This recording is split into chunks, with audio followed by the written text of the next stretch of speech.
Well, welcome everybody. It is lovely to have you all here, and I know there are a lot of Canadians here, which is fabulous to see you all. My name is Susan Hawthorne, and I'm one of two publishers at Spinifex Press. I'd just like to begin with a welcome to country. We respectfully acknowledge the wisdom of Aboriginal and Torres Strait Islander peoples and their custodianship of the lands and waterways.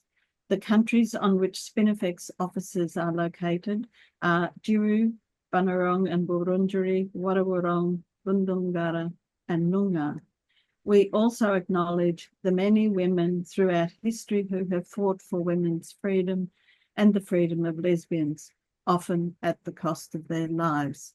So just a little bit of housekeeping, just to repeat what I said before, that the recording will go for 1 hour. I'm just going to, it's truly fabulous to have this book out. We met Donna a couple of years ago at a Philia conference, and we've been talking ever since, and our dog has been talking to her too. So today's launch starts with Janet Fraser. Janet is a mother, a poet, historian, and has been national convener of the Australian Home Birth Network, Joyous Birth, since 2004. She writes about feminism, history, human rights, birth, and parenting. Janet is the convener of the Feminist Legal Clinic and co-founded the New South Wales Women's Guild in 2019. She was winner of the Eva Bacon Award in 2021, given in honour of the communist organiser Eva Bacon, and awarded by International Women's Day Brisbane Meanjin for her long commitment to women's liberation. Her book, Born Still, a Memoir of Grief, was published in 2020 by the Australian publishers Spinifex Press. She has been published in the Melbourne University Journal, Hecate, the Hunter Writers Centre Grieve Collection, and other journals. And you can also catch her on Facebook and Twitter. And it's an absolute pleasure to have you here, Janet, and to be launching Donna's book. Thank you. Thank you, Susan. Thank you, everyone. Hello. Hello from Gadigal country today. I'm deeply honoured to be launching Shattered Motherhood today and thrilled to have met the wonderful Donna Johnson. When I was first asked to read her book and offer an endorsement, I had absolutely no idea what to expect on this weighty subject. Turns out, Donna's book is eminently readable, despite the palpable grief and raw observations from the women who contributed. Her comments and analysis are beautifully tempered, and so many familiar themes emerged. It is also refreshing to see a book about mothers, given that we are currently a very unfashionable demographic. We remind everyone that sex is immutable and women alone bring forth life. Of course, Spinifex, like its namesake, has always been tenacious, not to say courageous. And without them, stories like these mothers and mothers like me would never be available to the general public. I have to say, while it is an immense privilege to launch this book, it is also a technically tricky act, since quoting from a book with brilliance in every sentence is almost impossible. Where I tried to pull out sentences to use in this speech, I rarely could. There is, after all, no way to reduce these observations and the wisdom from which they're derived to one-liners. Donna spells out her main themes in the introduction. Knowing, she tells us, is the first theme, and she invites grieving mothers into the metaphorical hayloft to sit together. The second theme is words, words which many of us hesitate to speak or desperately hope we'll never have to. It is a hard task to put grief into words, since each of us has a unique experience, as we're unique individuals. However, we're also human individuals, and the collective experience of grief has some constants, especially for mothers. The third theme she draws out is atonement, as Donna puts it. Not mothers atoning for their children's deaths, but we as a society atoning to mothers for our grievous failures towards them. She wants to turn the concept of atonement on its head and lay the blame where it belongs, at the feet of a society that places little value on women, sets them up to fail as mothers, then gaslights them into seeing their so-called failures as stemming from their personal inadequacies. Patriarchy's coup de grace is manipulating women into thinking they are responsible for the suicide of their child. This book is a beautiful, jewelled miniature I couldn't bear to look at, nor look away from. The danger for me is falling into over-identification, because on every page I was nodding and strongly relating. Over 20 years ago, when I contemplated having children, I took my feminist analysis with me into birthing. And luckily I did, because it saved my life when I had a stillbirth and fell foul of written and unwritten views on women, our autonomy, and our personhood. Some birth activists see birth and mothering as the land feminism forgot, despite how much rich feminist work has been done, from the maternal feminist scholars to those dealing with it in passing, and even our child-free Germaine, who wrote movingly about mothering.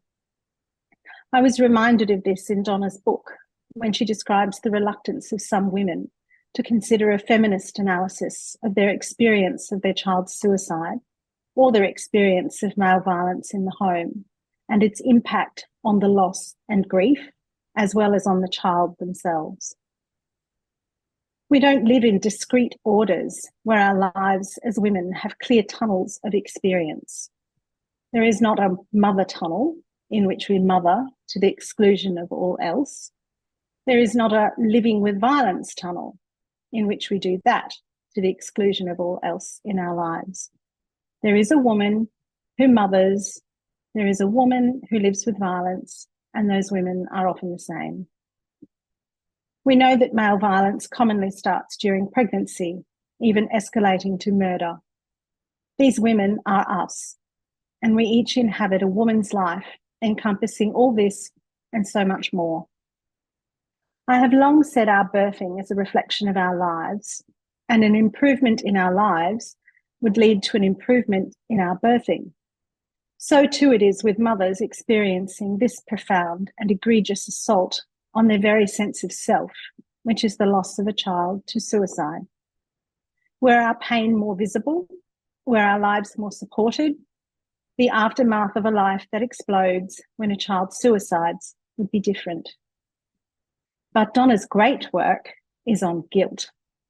As she writes, she makes no bones about the fact that I'm writing this book in an effort to help alleviate the guilt of mothers following the suicide of their child.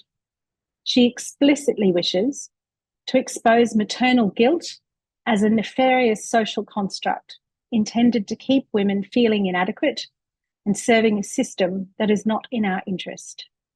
As she says so beautifully, the guilt must be taken off the mother, just as you would remove an arrow from a warrior's chest before binding his or her wounds. From the opening of the book, we are invited, urged, to listen and to hear the words of mothers who know this almost unimaginable pain of losing their child to suicide. Mothers, Donna tells us, matter. And she is going to ask us, mothers, what we think.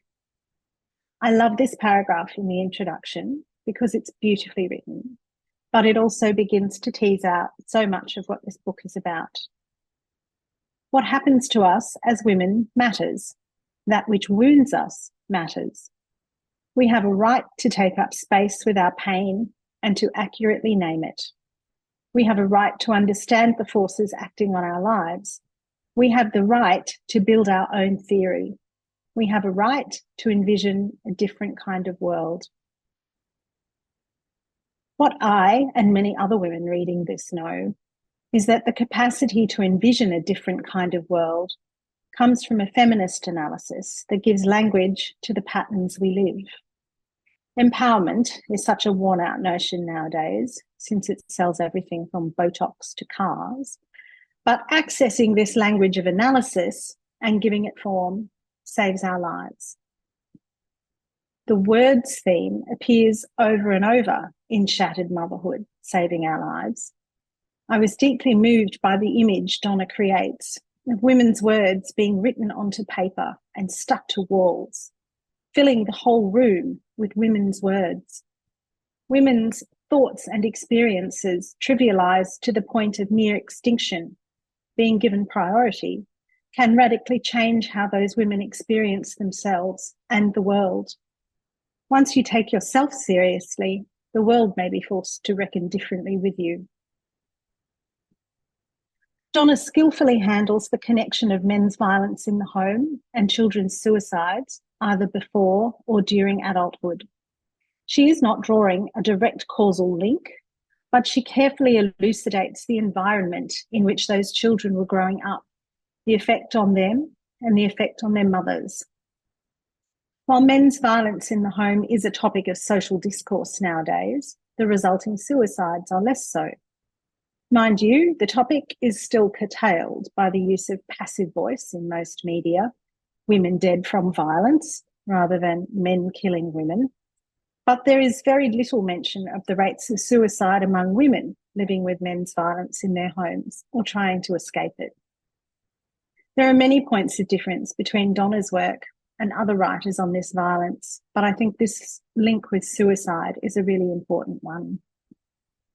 Laura Richards, former head of the Murder Prevention Squad at New Scotland Yard, writes and speaks a lot about murders in slow motion, those murders of women by coercively controlling men. She extends this to the huge numbers of suicides among women who are living with or separated from coercive controllers, possibly as many as 1,800 suicides a year in the UK. Of course, mothers are dealing with suicide and other deaths of children in every country in the world. And I was moved to see the section wrote on Kathleen Folbig. I was also glad to see Donna drawing connections between all the kinds of child deaths women face and what happens when a child suicides.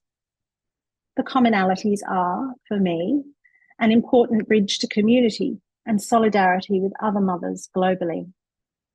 Australians cannot but be aware of Kathleen's story and the recent overturning of her convictions. Known for 20 years as Australia's worst child killer, Kathleen now faces life outside of prison for the first time since her babies died. I was nodding with bitter recognition about how the most ordinary acts by Kathleen were recast as sinister in order to construct her as a callous murderer.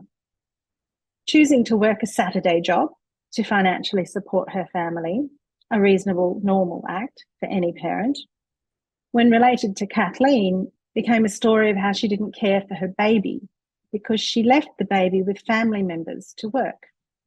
Women are always in the can't win basket. Kathleen took upon herself the mantle of bad mother who failed to save her babies from death, blaming herself and exploring her guilt in her diaries. She could then be blamed, since only a guilty murderer would feel responsible for the death of their babies. This is a fundamental misunderstanding of what it means to mother or what it means to be a woman, because we are enculturated to caretake far beyond the realm of what we can reasonably do or be held responsible for. Expressing the mother guilt women feel when babies or children die, however they die, became the means to incarcerate an innocent, grieving mother. And she suffered from Chamberlain syndrome, as did Kelly Lane, because a woman who fails to emote is obviously guilty. Of course, a woman who emotes is likely to be considered a manipulative faker. So there is no right way to respond publicly to the loss of a child, mostly because there is no right way to be a woman. Being a woman is, in fact, the wrong thing from the start and irredeemable. As Donna says of our mother-blaming society, it's rather like unpacking a set of Russian dolls, one guilt nested neatly within the other. When we get to the last tiny doll, we realise that finally the guilt is being a woman. In Kathleen's words, you've got to understand that those diaries are written from the point of me always blaming myself. I blamed myself for everything. It's just I took so much of the responsibility because that's, as mothers, what you do. I've seen mothers whose babies die either before or during birth as little children blame themselves. To mother is to take on the universal wounds of patriarchy. Women whose babies are born with genetic disorders or who die before birth from such disorders also blame themselves. We blame ourselves for failing to consciously grow each cell to perfection, when obviously this is entirely out of our hands. We provide the raw materials, the blood which nourishes placenta and baby, but we are not architects following a blueprint. We are like John Cage in 4 minutes 33. We hold the ambient silence in which creation takes place. One of the most painful parts of this exquisite raw document that really struck me is the mothers who describe the intimacy of being first on the scene of their child's suicide. One cannot but be gripped by this deep intimacy, and the mothers who observed that they felt it was their duty to shepherd their beloved through the next stages of early death. On the one hand, Mary takes caring for others upon herself when she says, I found Siobhan and I'm glad. First, no one else had to experience it. At the same time, she observes that the punishing reality of finding her child deceased is what I deserve. I'm sure every reader wants to reach out and say, no one deserves such an experience, just as no one deserves suicide. Similarly, I know that for some women, there is a sense of intimacy with a violent attacker, since only the attacker and the woman were present at that life-changing event. So only they bear witness to it. Bearing witness is such a deep human connection and need. And it struck me that Donna observes there were no support groups for mothers whose children suicide, not necessarily because of any particularly malign forces, but mostly because no one ever thought of it. No one put the needs of this particular group of women foremost, or even considered them a group, albeit an unwilling sisterhood. Of course, bearing witness is exactly what this extraordinary book does and helps us all do. I sometimes feel when there is nothing else I can do for great pain or great injustice, the least I can do is bear witness. I felt that the mothers in this book bore witness for one another from inside a paradigm of loss, which, thank goodness, never encroaches on most of us. The final parts of Donna's book are a practical guide to helping mothers, particularly in the immediate aftermath of losing their child to suicide, and brilliant polemic where she delves into what guilt really is about and who should be atoning in patriarchy. One of the agonising parts of sudden deaths is the involvement of police and how a child's body can become evidence. There is still time, and should always be time, to honour, support, and listen to a newly wounded mother. It is so affecting to read Donna's line that when a child dies, a mother dies. This was the hardest part of the book to read for me, and I put it off until not long before writing this. I hope that it will become an international guide for how to care for women at this time. Donna always describes her analysis of mother's grief as treating with the sacred, and so I felt after reading her book. I won't offer you her final compelling analysis of the guilt beast because you need to read the book and discover it for yourself. But this book is an antidote we all need. Wishing you many reprints, Donna, and a chorus of people repeating your exhortations. Thank you so much for writing and asking me to speak. Thanks.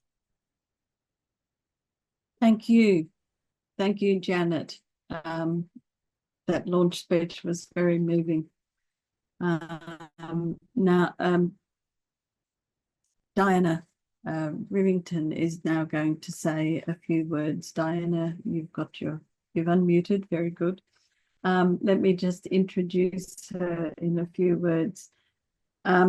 Through her long career with the Canadian International Development Agency, Diana Rivington made major contributions to CEDA's, that's Canadian International Development Agency, to CEDA's gender equality policy and programming, which were globally recognised as innovative and leading edge. In retirement, she has continued working on sex equality and human rights issues, including the co-coordination of the Ottawa group Feminist Fridays. Over to you, Diana. Thank you, Susan. And thank you, Janet, for your comments on this book. I will be brief.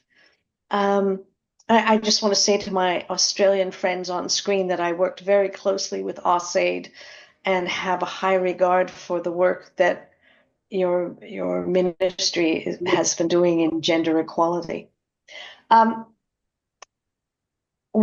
first met Donna when she started coming to Feminist Fridays. Now, Feminist Fridays is a group that some women in Ottawa started in 2016 with the first election of Donald Trump.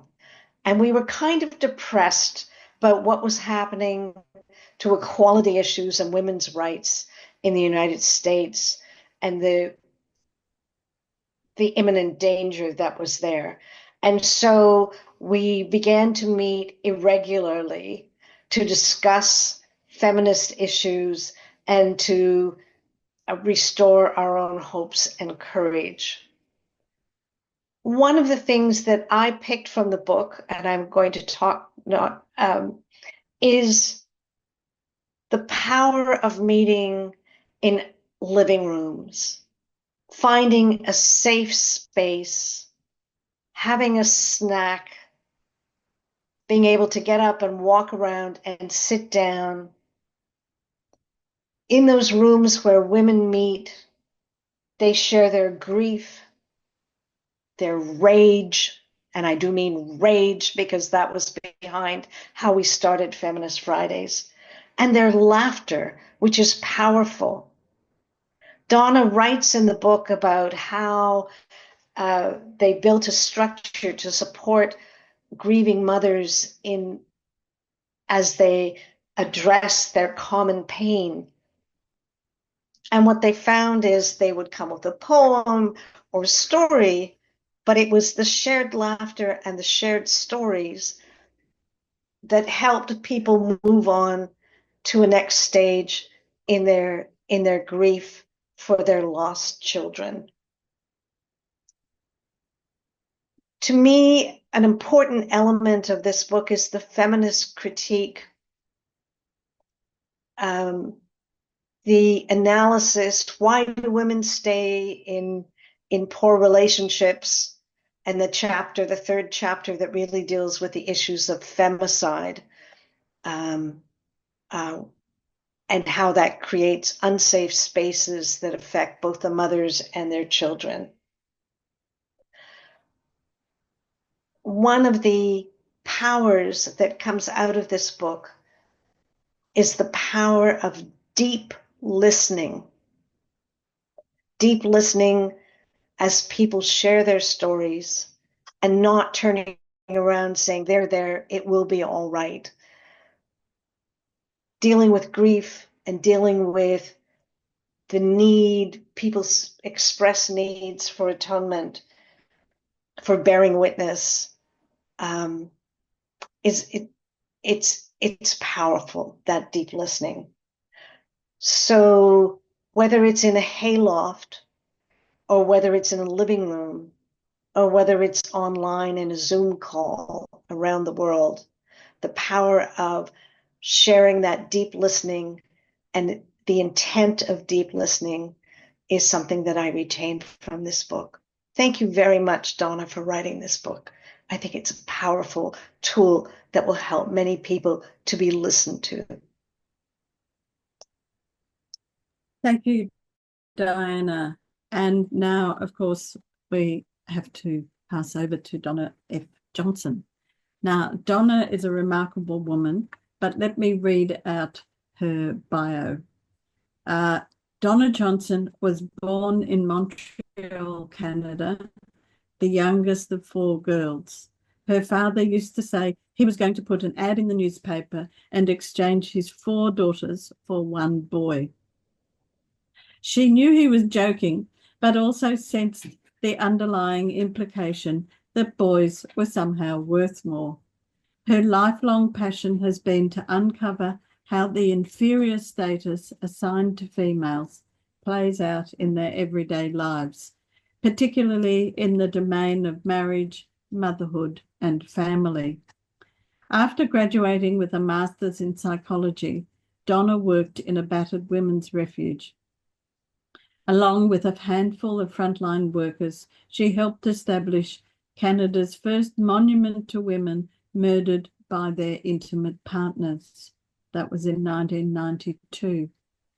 She has worked as a crisis counsellor in an urban police service, taught feminist social work practice at Carleton University, educated judges on domestic violence, and published countless essays describing the plight of abused women. She is on the Canadian team for Hague Mothers, a global campaign aimed at ending the injustices created by the Hague Convention for mothers and children fleeing abusive men. Donna began writing as a child, composing long letters to relatives in far-flung places. Later, she wrote letters to authors reflecting on their work. Invariably, they would write back. One of her early letters appears in Alice Walker's 1996 book, The Same River Twice, honouring the difficult. Donna, welcome, and it gives me great pleasure to be here at the launch of your book. Over to you. Thank you, Susan. Thank you, Diana. Nice to see a Canadian speak to the book. And thank you, Janet. I can't think of a more fitting person to introduce my book. I think all mothers who have lost a child are kindred spirits. Thanks, everybody, for showing up. And to the mothers in the room who have lost a child to suicide, thank you for being here. I always assumed if I ever wrote a book, it would be on the subject of domestic violence, which has been my primary focus. But this topic chose me, as they say. The book seemed to get more political as I wrote, even though at first glance, this does not seem like a particularly political topic. But Shattered Motherhood is, broadly speaking, about the politics of women's grief. It's not an easy topic. In fact, it doesn't get more harrowing. Losing a child to suicide is every mother's worst nightmare. A number of people have told me that the book scared them. They didn't even want to open it. But once they started reading, they couldn't put it down. One woman told me that the book got her through a very difficult time. How is this possible with a subject so grim? But this is the power of feminism and of women talking together in a room of our own. It's an excruciating topic, yes, but I think in the end it's a very positive and empowering book. Mothers bereaved by child suicide come together to offer each other a depth of compassion and a kind of knowing only they can give. They place themselves and their struggle at the center of the conversation. No small achievement when you have been taught all your life to put others first. The book invites the reader into this room and into the magic and visionary power of this space. The seed for Shattered Motherhood was planted in a conversation I had with a grieving mother back in 2006. In my capacity as counselor in a police crisis unit, I was visiting a woman named Judy, whose 21-year-old son had recently taken his own life. She was barely functioning. We sat in silence for a long time. Eventually, she started to speak. What kind of a mother has a child who commits suicide? What kind of a mother am I that this could happen to my child? That I couldn't see it coming? That I couldn't prevent it? I wasn't sure what to say. She'd already heard the platitudes 1,000 times about what a great mother she had been. Everybody was telling her to let go of the guilt. She wasn't having it. We sat in more silence. I asked her if there's anything under the sun that would help. She sat up and looked me straight in the eye, suddenly completely self-possessed. I need to meet another mother who has been through this. I need to see that she has survived and that she is not a monster. I felt a chill run down my spine. Never had a woman given me such insight into her inner world with a single word. It's a term reserved for perpetrators of the worst atrocities. Most recently, we hear it in relation to Dominique Pellicot, dubbed the Monster of Maison. I didn't know it then, but I know now. Judy was providing powerful insight into the social construction of motherhood, into what we do to mothers. She didn't get there by herself. I assured Judy I would find her a group for mothers in the same situation. I quickly discovered that no such support exists. The depth of the crisis for the mother was not on anybody's radar. In response, I set up a group right at the police station for mothers whose kids had taken their own lives. I knew that if I could get the mothers in the same room, magic would happen. And it did. The group became a lifeline for the mothers. Only in that room did they feel completely safe, free from stigma and blame. Being in a room of grieving mothers is enough to rip your heart out. I always experienced it as sacred space. I knew I was witnessing a struggle at the heart of life itself. Whatever is the source of life, I think mothers are the closest we get to it. The death of a child in any circumstances is a trial that pushes a mother to the limits of her endurance. When the death comes by the child's own hand, the mother is in addition placed on trial by society and in her own mind. The finger points in one direction.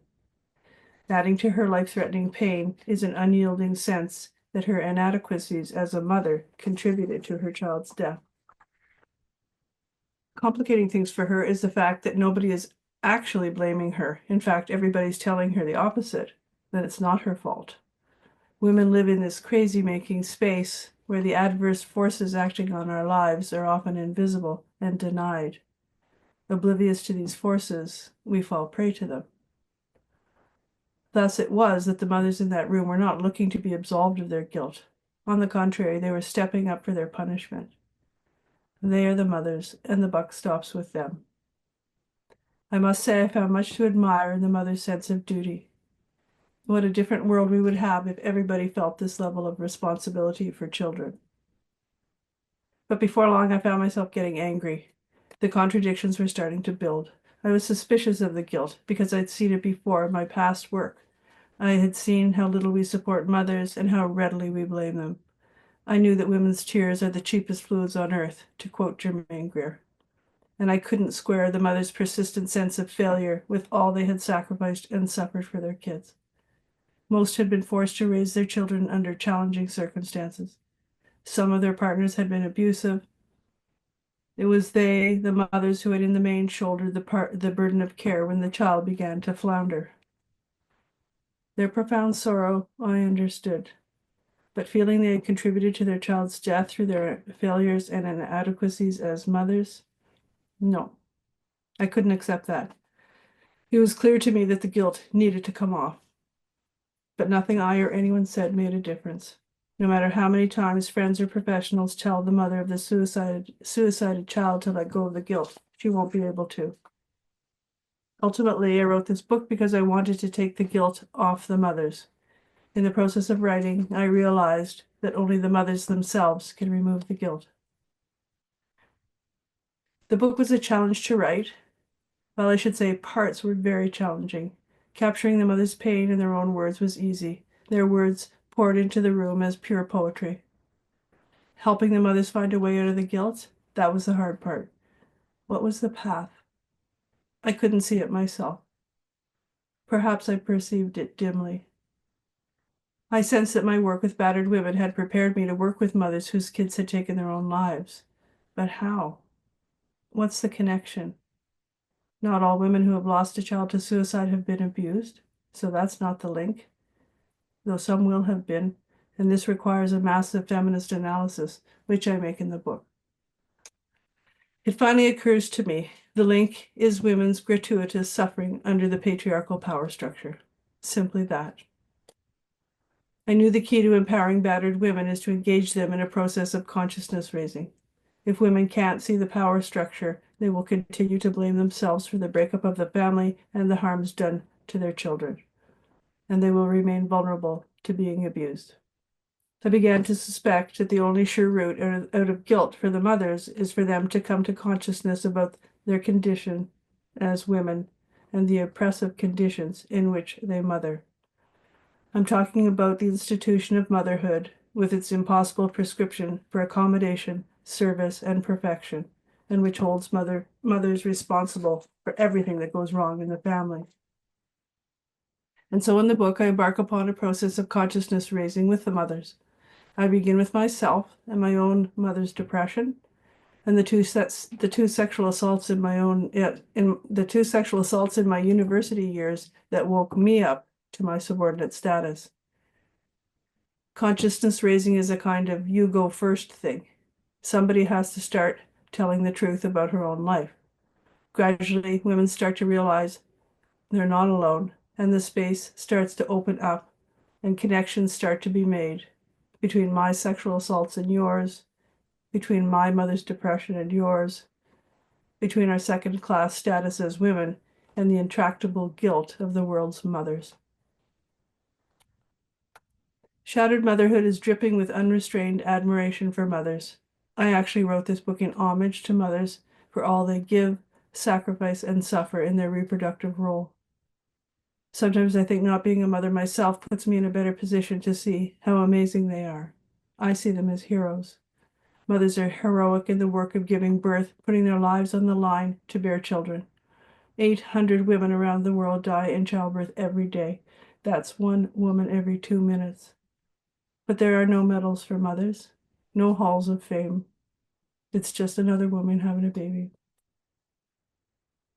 Mothers are heroic in the act of caring. They just step up and do it 24/7, often into old age, often in situations of adversity and threat, because there's a life or lives to be tended to. But rarely will you hear a mother singing her own praises. She's more likely to tell you all the ways she's screwing up. But how can mothers value themselves in a world where they are overworked, under-resourced, underappreciated, blamed, and where, when push comes to shove, and I mean this literally as well as figuratively, they have no power? The starting place for maternal guilt is the low value we place on mothers, which is, of course, nested in the low value we place on women. If there is anger in my book, and I hope there is, it is because I find what we do to mothers abhorrent. I find maternal guilt a particularly cruel patriarchal contrivance, mixed up as it is with the beauty and brilliance of women's reproductive powers and the joys of being a mother. My final chapter is a call for men and their institutions to atone for all the gratuitous suffering imposed on mothers. What do I hope readers will take from my book? I hope the book will help mothers of suicided kids get on solid ground. To survive the loss of a child to suicide requires all of a mother's spiritual and psychological resources. I want women to have the dignity of a struggle that is not undermined by spurious charges of inadequate mothering. I hope the book will help mothers generally recognize how brilliant they are and come to reject maternal guilt as a scam. I hope the book encourages women to come together in small groups, which I now refer to as haylofts, to talk about our lives. The hayloft image comes from Sarah Polley's inspiring film, Women Talking, based on the novel by Miriam Toews, which is, in turn, based on real-life events that occurred in a Mennonite colony in Bolivia in the 2000s. More than 130 women and girls, including small children, were rendered unconscious by cow tranquilizer and raped by their own brethren. Apparently, chemical submission is not a new thing. Long story short, it didn't go well for the women. The women were forced to forgive or forget, the women were forced to forgive or face eternal damnation and were denied counseling by the elders on the ground that they were unconscious during the rapes. That's what happened in real life. The film imagines a different outcome. It's a work of feminist imagination that places women at the center of the story. In the film, 8 of the violated women assemble in a hayloft to talk. They are at a crossroads and must decide whether to continue to accept the conditions imposed on them or take a different path. There are 3 options on the table: stay and do nothing, stay and fight, or leave. A single soul-searching conversation about a particular problem becomes a meditation on the universal plight of women. I was midway with my book when I saw the movie. It fired my imagination, and it powered the book. I reference women talking at least 4 times. I think women find ourselves at a similar crossroads. We need to decide whether we're going to continue to accept the conditions imposed upon us or take a different path. I now envision women meeting in metaphorical haylofts in every community for every problem, doing the work of our own liberation, taking back our lives, our sanity, and our motherhood through the power of women talking.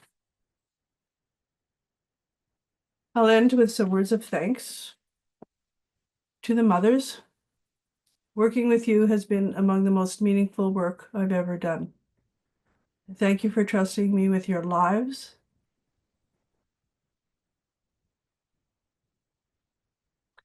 Thank you for trusting me with your lives and your kids and your words. It's through your stories that mothers similarly bereaved will begin to find compassion for themselves.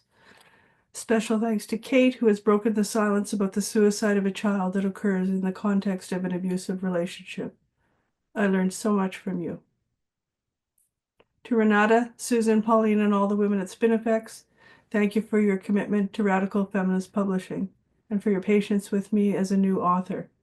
Thank you for everything you gave me. I adore you all, though it's no secret that my favorite member of the team is Nala, the dog. Nala made it clear to me at the beginning that she runs the show at Spinifex, and the truth of her claim has certainly borne out over time. Thank you to my amazing local editors, Jan Andrews and Rosemary Murphy, who guided my writing every step of the way. This book would not have seen the light of day without your support. Thank you to the 9 women who wrote powerful words of endorsement for my book.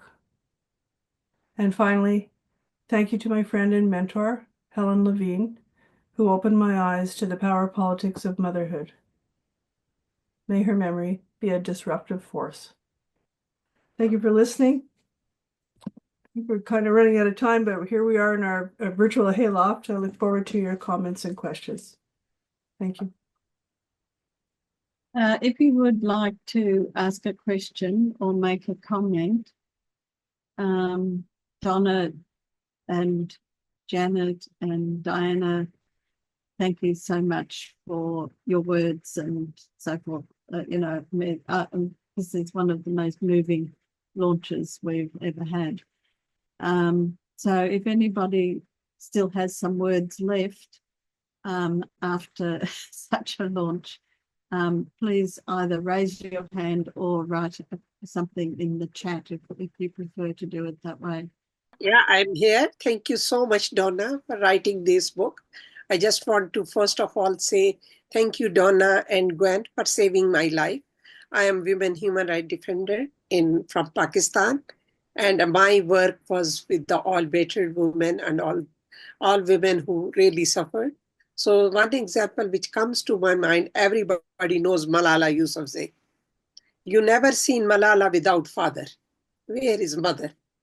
So that is like how mothers become when they are successful daughters and they get name and fame, father becomes in front of them and mother becomes invisible. So when Donna was writing a book, I was telling her about my culture and my society in Pakistan.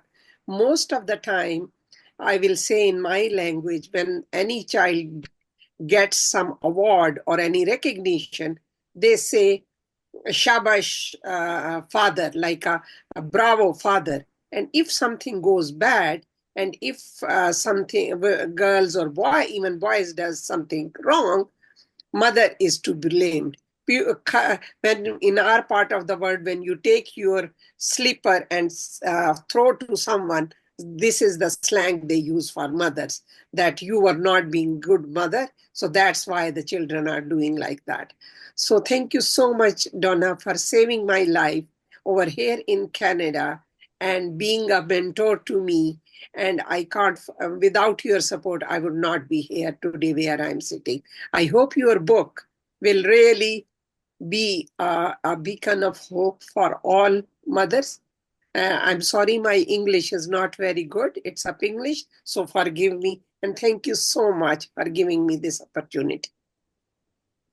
Thank you, Hannah. Okay, now we have. Hang on, Dominique Bork has her hand up. Ah, all right. Okay, sorry. Okay, thank you for allowing me to speak tonight. I have to say I'm very sorry because I was late because I had an appointment and it took much longer than I wished. But I want to thank Spinifex for publishing this wonderful and powerful book, necessary book. I want to thank Donna for writing it and for giving us such a great and moving talk. Donna, you have done something fantastic. It was hard. I could feel it. And it's hard to be facing this situation. It's hard for the mother. It's hard for the people around the mothers. And it's hard for us, among others, us lesbians that are feeling for women and would like them not to be in those positions, not, in those sufferings and situations that are so heartbreaking. I have a question for you. I haven't, had the time to really think about it because I have such a busy life, but this is the question I have, and I hope you feel comfortable answering it. Which mothers are doing better? Because this is what we care for and want, is to find those keys. Have you noticed elements that make a difference in the recovery process? Is it easier when those women hold a feminist analysis, are older, have a good social network? What have you noticed in the path to healing? Thank you. Yeah, Or getting rid of that guilt. I mean, the guilt, addressing the guilt or taking the guilt off the mother addresses a key thing that's an obstacle to women's capacity to think, access their own resources and all. Taking the guilt is one thing. But I mean, the mother has a profound struggle ahead of her, even if she lived in a perfect world, right? So, but I think you've named those things. I think massive supports. I mean, I didn't have time to say everything tonight, but we need to pour the supports to women when this happens, and and care for them for a very long time. It's like I had the experience of going to a woman's house one time after her child had died, and the partner said, "I'm so glad you're here. It's been 2 weeks," and she's still crying. And I'm just thinking, what is this? So yeah, you've named I think massive supports, but I think in terms of who's doing better, I just think in our lives as women, a feminist analysis it's just the thing we need to help us make sense of our reality and help us value ourselves and empower ourselves. So yeah, yes, I think the feminist analysis is key. Thank you. Thank you very much. Yeah, thanks, Dominic. There are a number of comments in the chat, mostly thank yous. Thank yous from Petra Buskin, Sheila Baslaw, Colleen Glass, and Joni. And one also from Mel Salt, and I really like this line: "I hope we all grow up to be like you." That's very wonderful. Now write that on the mirror, Donna, and read that every day, every day. We've had a massive rain shower here. I had to get out and get wet to see if all the windows were closed. Luckily, they were.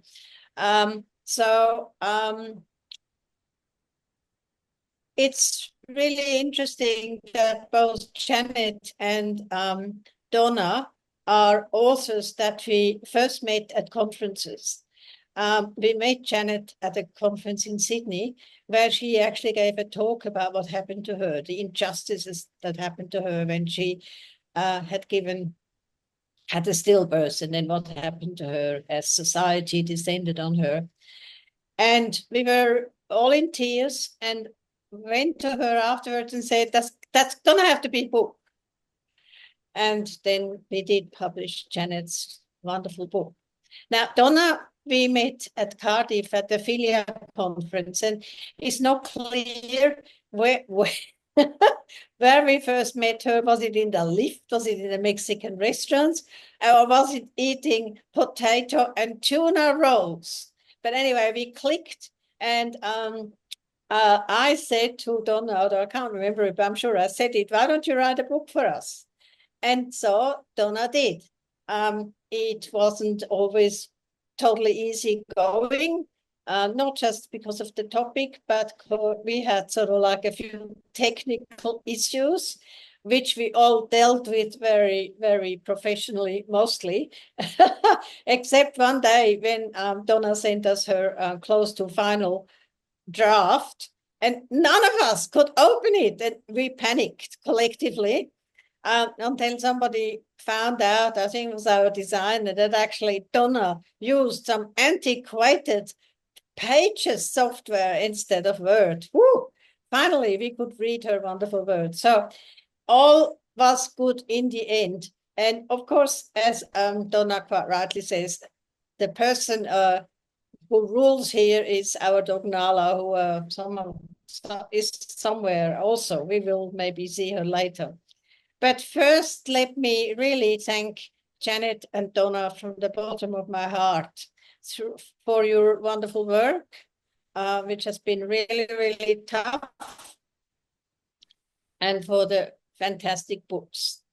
And also for they're both part of our Spinifex shorts, and Janet's is a blue book, and Donna is more of a green and purple book.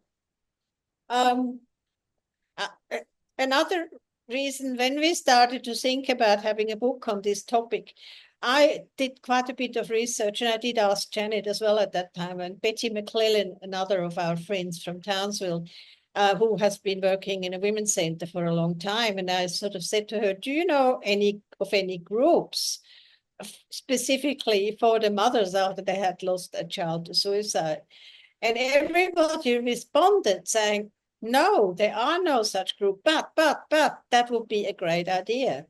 And so I really hope that Donna's book will make the rounds amongst women's centers, and the ones we still have that haven't been taken in, are still called Women's Center. We'll make the rounds there, and we'll really hopefully get groups of mothers who had sadly to experience this incredible loss to get together in groups and talk about it. At some point, I think Donna was already writing her book. I happened to be in an aeroplane for many, many hours going to Europe, and there was this film, Talking Women, and I didn't know about that. And I watched it and was in tears, and went back a couple of seats and said to, so you have to watch this film, but she was watching something else. Anyway, it was a very moving film. And so when Donna used this, so this film, it's incredibly moving, and it shows the power of the women meeting in the hayloft, which can be the living room, which can be any room, anywhere, can be outside under a tree. And I'm very, very happy that actually Donna brings back this a bit neglected concept of consciousness raising, because that's what we need to do. That's what our young women need to do, to learn about themselves and to share experiences. And like what we said 50 years ago, oh, that happened to you too. Yeah, that happened to me too.